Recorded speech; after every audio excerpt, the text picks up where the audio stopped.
Alors, bonjour tout le monde, bon matin, dimanche 7 septembre, 11h, sixième émission de Dimanche on lit. Alors, je suis très content d'être avec vous ce matin. Encore une fois, on a une émission très chargée, très intéressante, assez diversifiée, je vous dirais.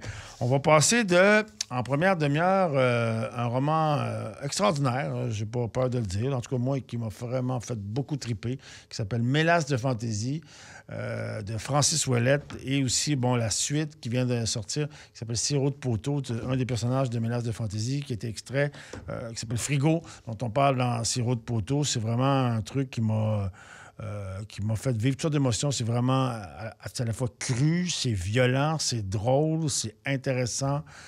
Ça se passe dans le Faubourg Amelard des années 70, un milieu très difficile. C'est décrit de façon magistrale. Alors, on reçoit Francis qui nous fait le bonheur d'être avec nous ce matin en première demi-heure. En deuxième, mais on va ailleurs complètement. C'est dans un essai politique de M. Luc Tousignan qui est avec nous ici en studio. Ça s'appelle Manifeste, en fait, Le Québec à la croisée des chemins, Manifeste pour une nation ambitieuse. On va parler de toutes sortes d'affaires. On va parler de crise du logement, de crise climatique, de crise linguistique. On va parler de où le Québec s'en va aujourd'hui, où le Québec est, quelles sont ses perspectives, où il s'en va. C'est un truc hyper intéressant. Luc a rencontré un paquet de gens, des jeunes, des vieux, des politiciens, des non-politiciens, pour savoir un peu où est-ce qu'on s'en va, qu'est-ce qui se passe, qu'est-ce qu'on peut faire. Alors, c'est une recension pas mal. On brasse pas mal d'idées là-dedans. Fait qu'on va brasser des idées avec Luc qui va être avec nous dans la deuxième demi-heure. Alors, restez avec nous. Prenez votre café, installez-vous confortablement et on est avec Francis Ouellette dans 2 minutes à Dimanche on lit. Salut, gang!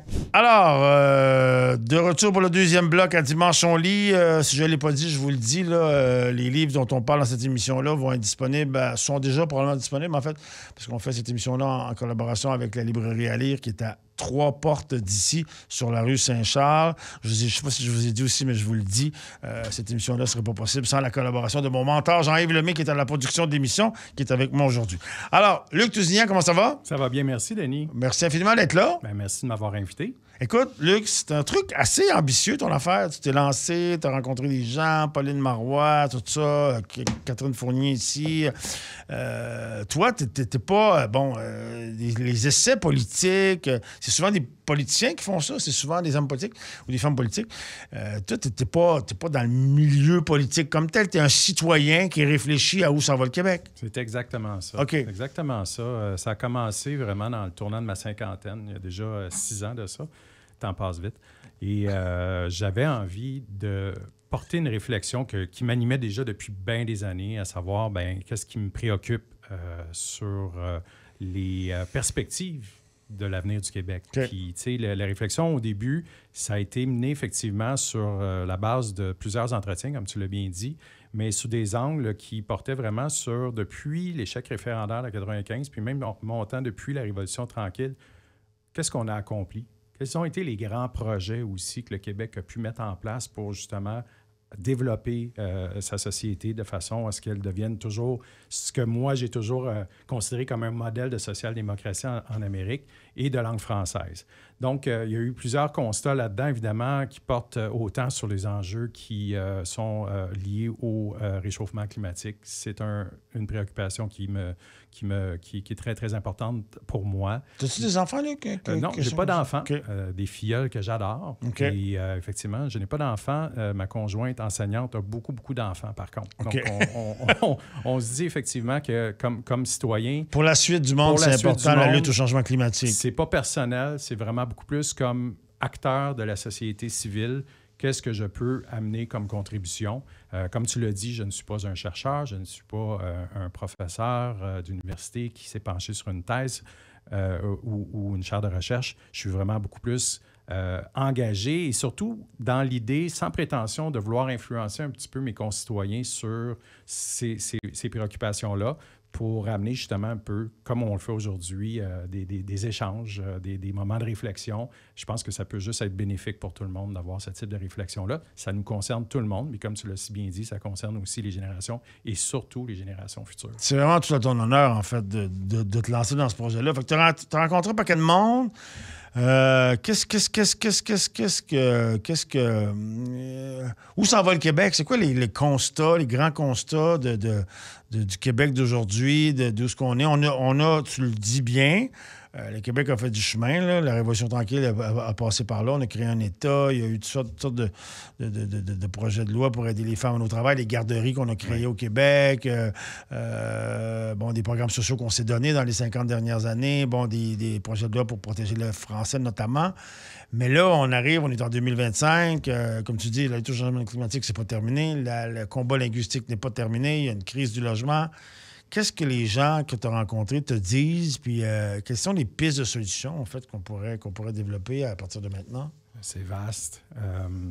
Je pense que ce que je comprends aussi de ce que j'ai eu comme entretien, mais surtout comme échange et réflexion, c'est surtout que les changements prennent beaucoup de temps à se produire. Okay. Tu parlais justement là, des CPE, qui a été une grande réalisation sociale, mais ça s'est fait aussi avec plein de monde. C'est pas juste, ça a pris une volonté politique, ça a pris un leadership, puis ça a pris effectivement quelqu'un qui a été capable de rassembler les parties prenantes autour de ce projet-là, tout ce qui était impliqué dans cette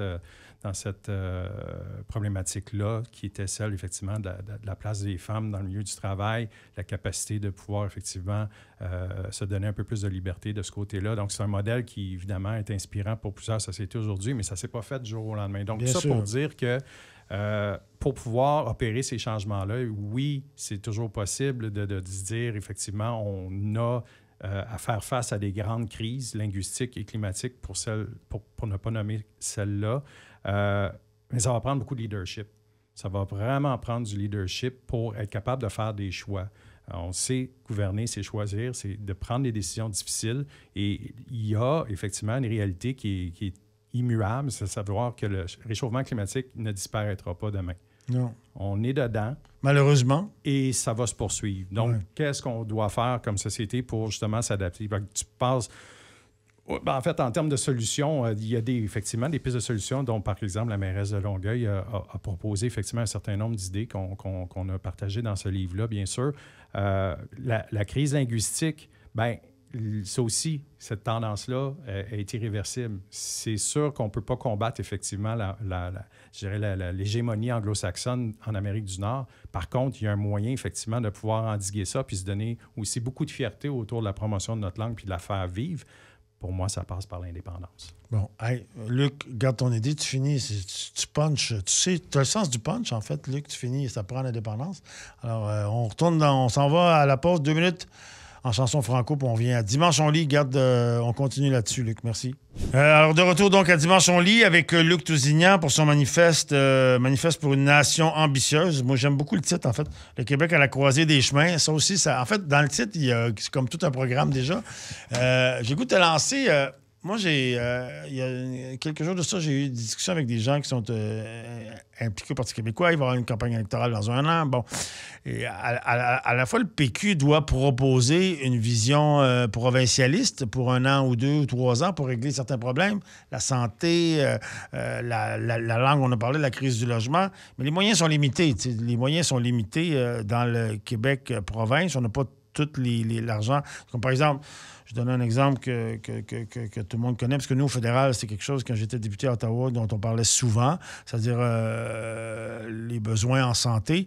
Les gens savent peu que le fédéral devrait payer la moitié des coûts de santé des provinces. Donc, c'est un manque à gagner de plusieurs milliards de dollars. Avec ça, on pourrait rénover tous les hôpitaux qui sont à rénover. On pourrait engager des médecins, on pourrait former des infirmières. Donc, une partie du problème du système de santé au Québec, dont on n'arrête pas de refaire des réformes. On dirait qu'il y a des réformes en santé depuis que je suis né.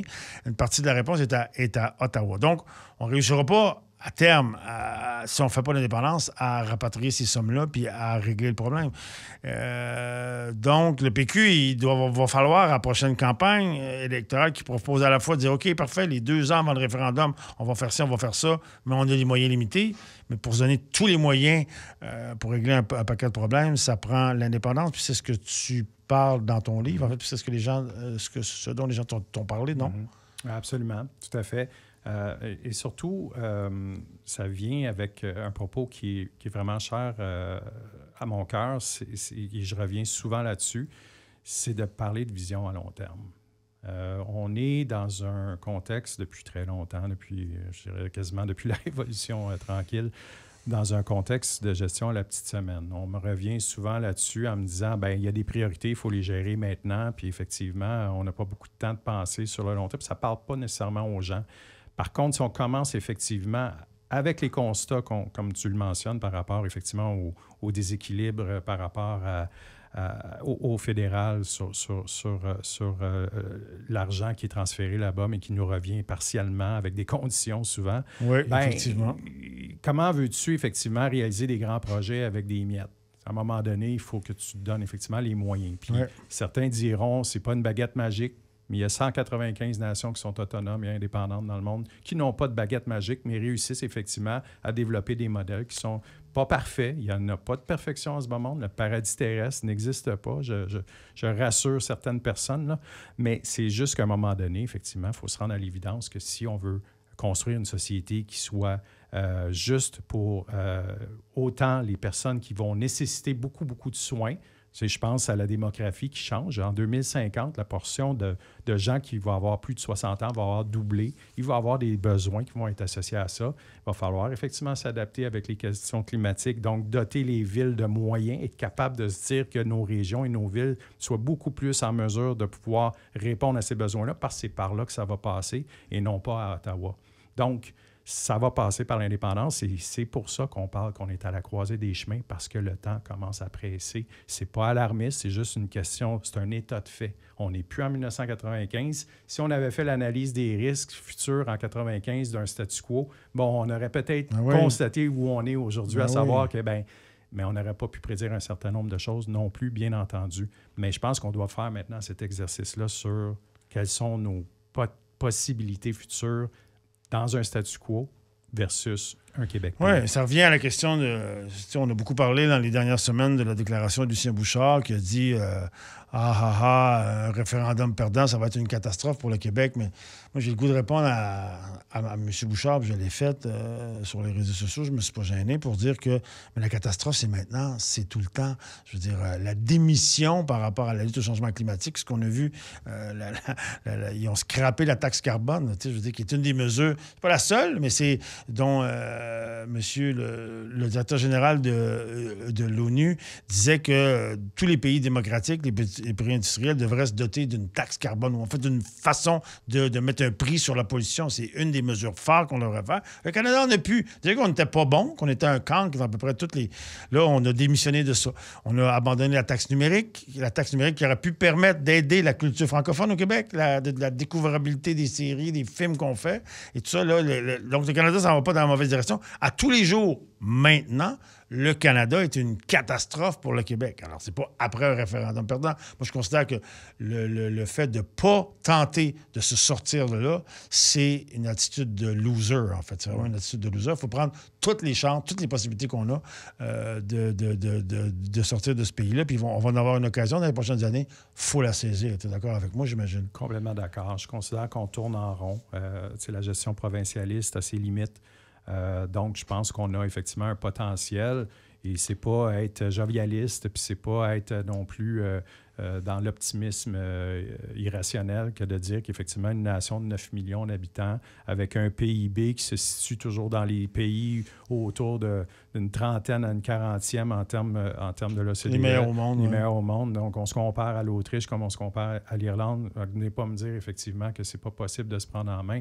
Et puis, la taxe carbone, puis ces questions-là, ce qui est quand même paradoxal, c'est qu'on avait effectivement... Luc, garde ton idée. Garde ton idée, c'est très bon. Il faut qu'on aille à la pause. Je me tais. En chanson franco, mais garde-là, on vient. Alors, on vient dans 2 minutes. Vous êtes à Dimanche on lit, édition du 7 septembre. Là. Après la pause, on se revoit. Merci. Alors, de retour au 103.3, la radio allumée pour Dimanche on lit. Dernier bloc. Malheureusement, ça passe trop vite, hein, Luc? On a beaucoup de fun à parler d'indépendance, de Québec, de langue.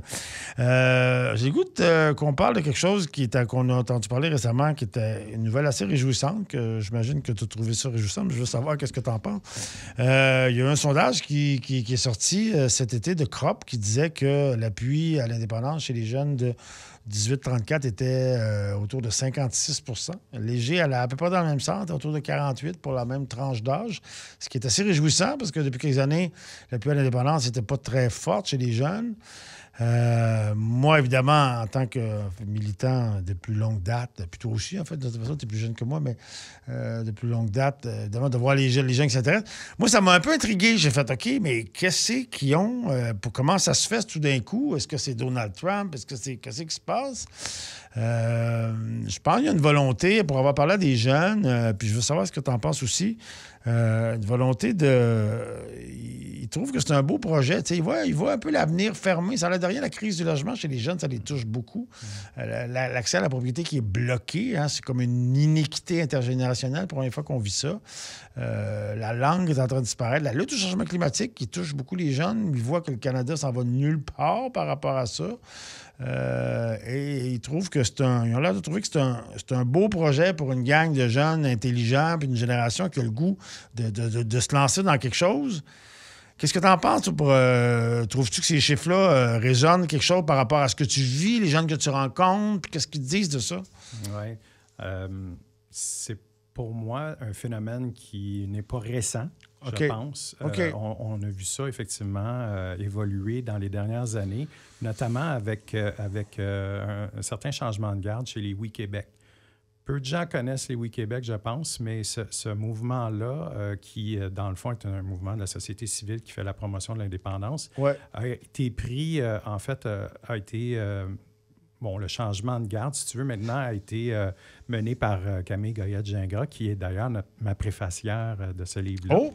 Donc, c'est l'importance, effectivement, du passage à la nouvelle génération, cet opus-là, de vouloir, effectivement, travailler en fonction de l'avenir et pour la suite du monde. Mais tout ça pour te dire que je ne suis pas surpris parce qu'effectivement, les oui ont fait un travail, sans dire que c'est grâce aux oui à 100 %. Là. Je pense qu'ils ont effectivement une implication qui est très forte sur le terrain et ont réussi à mobiliser beaucoup de jeunes au fil des dernières années autour de la question de l'indépendance et ça interpelle de plus en plus.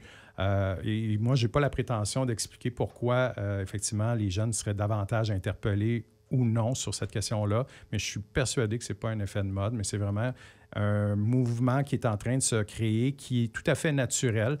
Pourquoi? Parce que, par exemple, il n'y a pas personne qui est né après 1977 qui a eu à se prononcer sur la question nationale. Nous, on a eu cette chance-là, moi, personnellement, une fois, d'autres 2 fois, mais toute cette génération-là qui est venue après, n'a pas eu encore cette occasion-là. Et les circonstances, la conjoncture actuelle force effectivement une réflexion sur le projet de société. Quel projet, comme jeune, tu te souhaites pour la suite des choses? Comment tu vois l'avenir? Comment tu te projettes dans le futur? Effectivement. Donc, ça ne peut qu'interpeller, effectivement, au moins minimalement, de se poser la question sur on a-tu un avenir dans le Canada? On est-tu encore correct pour encore quelques années à vivre avec la culture québécoise dans la langue française. Je terminerai en disant qu'il y a eu des phénomènes aussi quand même qui sont un peu plus tristes, mais dans les dernières années, on a perdu des grands chantres de notre culture qui étaient indépendantistes. Ça a soulevé beaucoup de passion, ça a soulevé beaucoup d'émotions. Je pense à Carl Tremblay, aller jusqu'à Serge Fiori, évidemment. Victor Lévy-Beaulieu aussi, qu'on a peu parlé, là, mais qui est vraiment un monument au niveau de la littérature québécoise. Et je pense que les jeunes se retrouvent, voient effectivement qu'on a une richesse culturelle, un patrimoine culturel extraordinaire et ne veut pas voir cette richesse-là disparaître, bien entendu. Bien ouvert, évidemment, à la mondialisation, bien sûr. À la culture américaine. Un n'exclut pas l'autre. Là. Mais voilà, exactement. Un n'exclut pas l'autre. C'est comme pour la défense du français. C'est jamais contre l'anglais et c'est vraiment pas contre les Anglais. On veut protéger notre langue, on veut protéger le français. Exactement. Hey, Luc, merci. Merci infiniment. En fait, c'est tout le temps. Ben oui, je sais, quand on a du fun, ça passe vite. C'est comme ça la vie. Tu vas me réinviter. Ben écoute, oui. Écris un autre livre, je vais t'inviter. Écoute, on a beaucoup de choses à parler. J'aime toujours ça, parler du Québec, parler de l'indépendance, parler de culture, parler de langue. Alors, merci infiniment, Luc. Alors, je rappelle aux gens, le livre va être disponible, il l'est déjà, en fait. Il est en librairie en ce moment, mais il va être disponible à la librairie à lire juste à côté, qui est la librairie qui qui collaborent avec nous pour cette émission-là. Donc, Manifeste pour une nation ambitieuse, le Québec à la croisée des chemins. Je pense qu'allez vous procurer ça. Ceux qui s'intéressent, puis j'imagine qu'il y en a beaucoup qui s'intéressent à l'avenir du Québec. Je rappelle les titres qu'on a parlé dans la première demi-heure. Menace de fantaisie de Francis Ouellette et la suite Sirop de poteau de Francis Ouellette aussi. Merci à tout le monde d'avoir été là. Merci à Jean-Yves Lemay, producteur de l'émission ce matin, qui était avec moi. Puis merci à tout le monde. Puis on se revoit dans 2 semaines. Salut, gang! FM 103.3